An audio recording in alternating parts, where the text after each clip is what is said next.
Assalamualaikum and a very good evening to all of you. It's me, Nur Aisyah binti Abdul Aziz. I am from Open University Malaysia in Alustar Learning Centre. So my metric number is 9711050259360001. Okay, so currently I am pursuing my degree in early childhood education with honor here in Open University Malaysia. So as all know, for today's speech, I'm going to talk and share a little bit about culture. Okay, what is culture?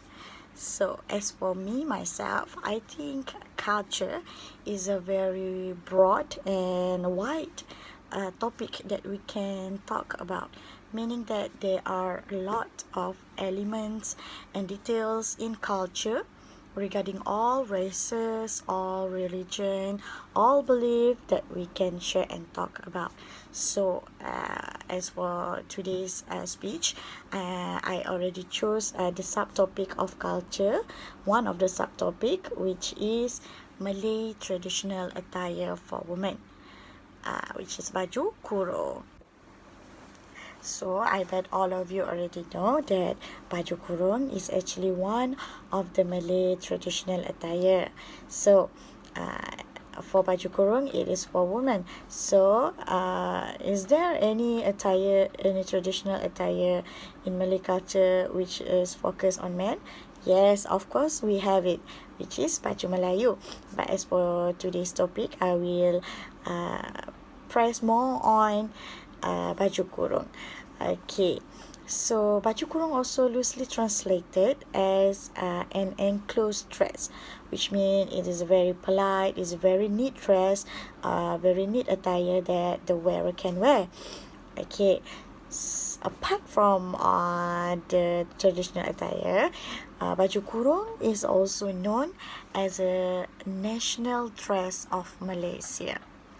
So this is about the things that I would like to share and talk about baju kurung. Okay, for your information, actually baju kurung, the original baju kurung, the early baju kurung is a very quite different from baju kurung that we know now, because the previous one, the first baju kurung is much more longer and much more loose compared to baju kurung that we have now, because as for now, in our modern era, modern society, the designer designed baju kurung according to the preference of the market and preference of the customer. So because of that, the baju kurung is being revolutionized, being changed throughout the era. So it's being designed to fit the people and to fit the wearer at the moment, at that time. As for the history background of baju kurung, from my previous reading, it was stated that baju kurung start to become more popular in Johor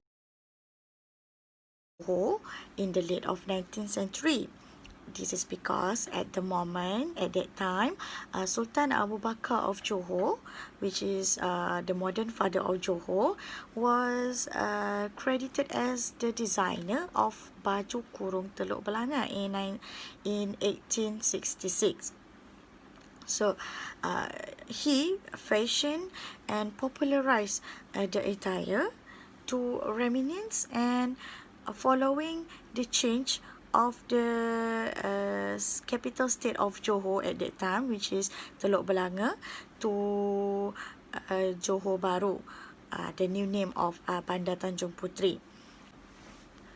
Some stated that actually baju kurung is already famous in Malacca in the early of 15th century, but after all, it is our traditional attire, traditional costume, so all of us should appreciate and should promote it more to the outsiders. Besides, there are so many types of baju kurung too. One of it is, as I stated before, baju kurung Teluk Belanga. There also baju kurung Cekak Musang, and also baju kurung Kedah. All of these type of baju kurung has its own features, own uniqueness. Meaning that as for the baju kurung Teluk Belanga, the neck is quite round and don't have any collars. Meanwhile, baju kurung Cekak Musang has collars on the neck. And as for the baju kurung Kedah, it is quite short compared to the baju kurung Teluk Belanga and also baju kurung Cekak Musang.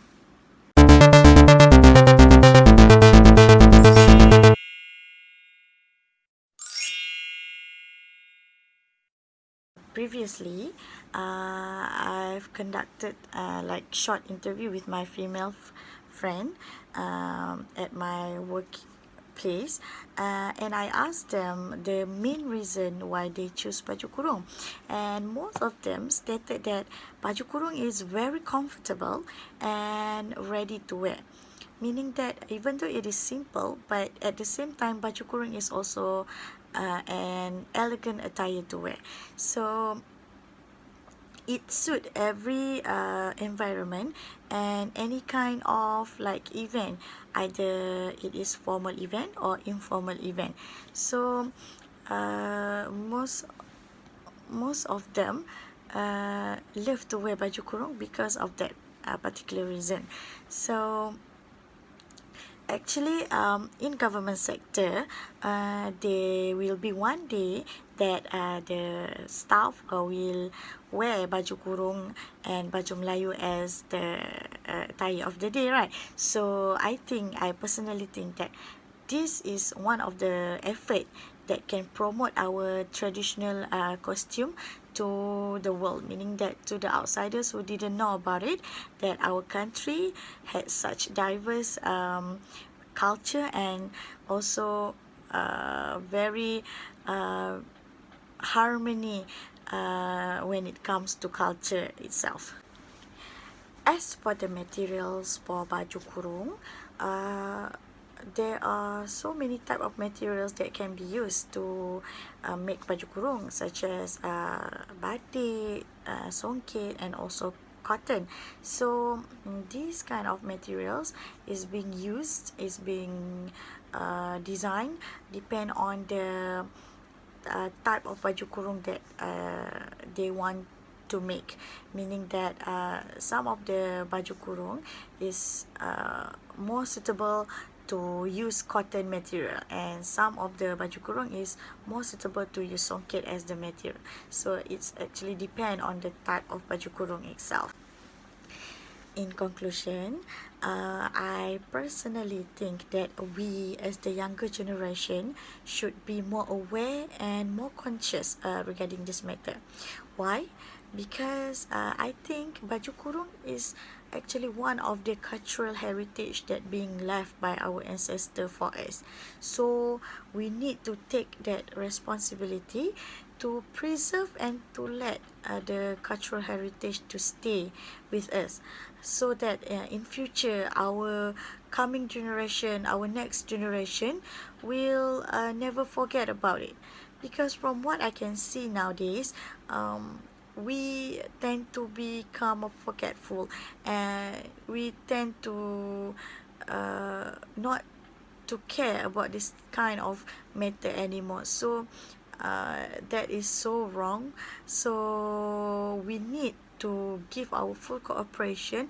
We need to give our best in order to preserve the cultural heritage and also to promote the diversity of culture in our country itself. So I think that's all for me. Thank you so much for your time and have a good day.